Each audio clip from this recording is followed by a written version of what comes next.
Hello বন্ধুরা, welcome to my new blog. তো আমি আজকে এসেছি হুচুরডাঙ্গায়, যেটা হচ্ছে তোমার কেমিক্যালসে। তো এখন আমি এসেছি বড়মার মন্দির। সবচেয়ে বড় কথা হচ্ছে বড়মার মন্দির, এখানে বড়মার দর্শন নেওয়ার জন্য আমি এখানে এসেছি। আর ইউটিউবে এটা আমার ফার্স্ট ভিডিও।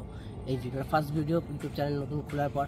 ইউটিউবের লিঙ্ক আমার ফেসবুক পেজে দেওয়া আছে, তোমরা চাইলে ওখান থেকে দেখে নিতে পারো। আর ইউটিউবে ছাড়বো, ওখান থেকে সবাই দেখতে পাবেই, কোনো সাথে তো কোনো বাধ্য নেই। তো আমি এখন তোমাদের বড়মার মন্দিরটা ফার্স্টে দেখিয়ে দিচ্ছি। পিছন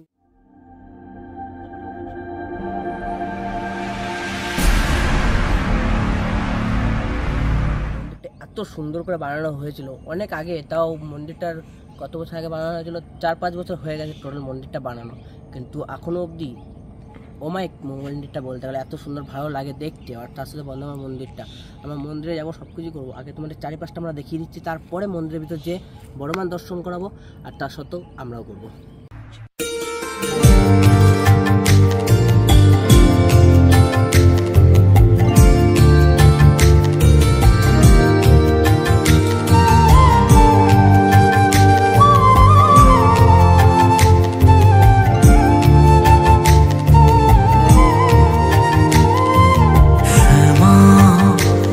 তোর চরণ ধরে থাকতে দিস রে জনম ধরে আমার মাগো, তোরে পাগল ছেলে রইবে রে রোজ তোরা চুলের ছায়ায়।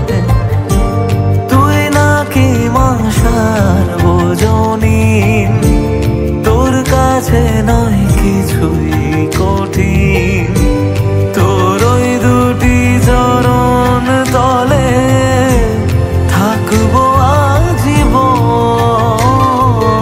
শ্যামা মা তোর চরণ ধরে থাকতে দিস রে জনম ধরে আমার।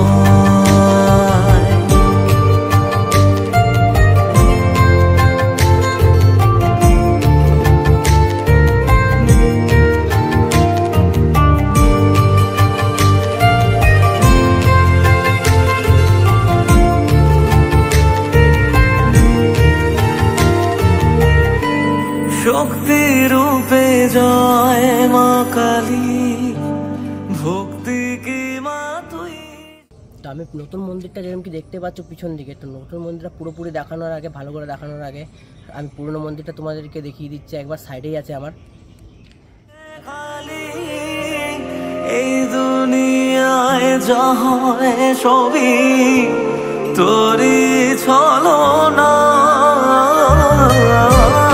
কি দিয়ে বল পুজি তোরে আমি বড় ভাগারে। তোর চোখের ওই দয়া ছাড়া নেই রে কামনা,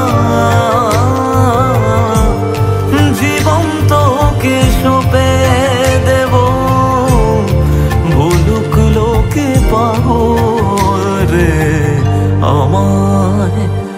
শ্যামা মা তোর চরণ ধরে থাকতে দিস রে জনম ধরে আমায়।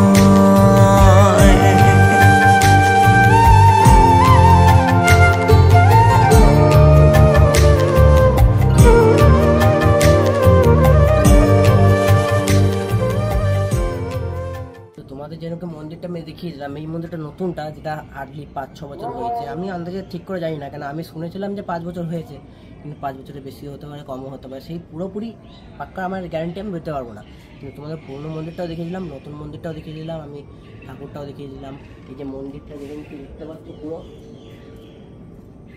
পুরো মন্দিরটা বলতে গেলে সেট পাথরই তৈরি, দেখতে পাচ্ছেন নিচেও পুরো পাথর বসানো, কোনো খুঁত নেই। মানে এত মন্দিরটা দেখতেও হেবি সুন্দর। আমি জানি না ক্যামেরাতে কতটা ভালো তুলবে, কিন্তু এমনি দেখতে মন্দিরটা প্রচুর সুন্দর, অনেক দেখতে হেবি সুন্দর। আমি সেই মন্দিরটাতে ভেবেছিলাম অনেকদিন ধরে আসবো, আসার হচ্ছে না, কিন্তু আজকে ফাইনালি আমি আসলাম। যখন ভাবলাম যে নতুন ইউটিউব চ্যানেল করেছি বড়মাকে নিয়ে, তো বড়মার মন্দিরেই সবার আগে আমি ভিডিওটা শ্যুট করবো। তো তার জন্য বড়মার মন্দিরে সবার আগে আমি শ্যুট করতে আসলাম। প্রথম আমি ভিডিও বড়মার মন্দিরেই বানাবো। তো যেমনি আমি এখানে পাথর সিঁড়ি ঘাটটাও দেখিয়েছিলাম কীরকম, আমি পুরো জায়গাটা তো দেখাতে পারিনি, পুরো জায়গাটা আমি অন্য একদিনকে দেখাবো, যখন এই জায়গায় 1 জানুয়ারিতে বা ডিসেম্বরে পিকনিক স্পট শুরু হয়, পিকনিকের টাইম, তখন আমি ভালো করে এসে পুরো জায়গাটা দেখাবো তোমাদেরকে। প্রচুর আয়োজন, প্রচুর লোকজন, সব কিছু থাকে এখানে, সবাই থাকে, অনেক লোকজন থাকে, অনেক ভিড়ভাড়টা হয়। তা এখন তো অতটা ইয়ে হবে না, কেন এমনিতেই 6:30 বেজে গেছে, 6:30 পৌনে 7টা বাজে, আমাকে বাড়িও যেতে হবে এখন। তো মন্দিরটা তো তোমাদেরকে দেখানো হয়ে গেছে, আমার যেটা উদ্দেশ্য নিয়ে আমি এসেছিলাম সেই উদ্দেশ্যটা তো পূরণ করে নিতে পারলাম, আমার শুধু এইটুকুই। যতটা পারলাম তোমাদেরকে আমি জায়গাটা দেখিয়ে দিলাম, সব কিছু, প্রতিমার মন্দিরটাও দেখিয়ে দিলাম, বড়মার মন্দিরটাও দেখিয়ে দিলাম, সব কিছু দেখালাম, নদীর ঘাট দেখালাম। এমনিতে এই জায়গায় ভিডিও বানানো বন্ধ আছে, মানে বারণ আছে, তা সত্ত্বেও আমি রিস্ক নিয়ে ভিডিও করে দেখালাম। তো দেখাবে নেক্সট ভিডিওতে, ততক্ষণের জন্য গুড বাই, আর চ্যানেলটা সাবস্ক্রাইব করে দেবে ভালো লাগলে ভিডিওটা।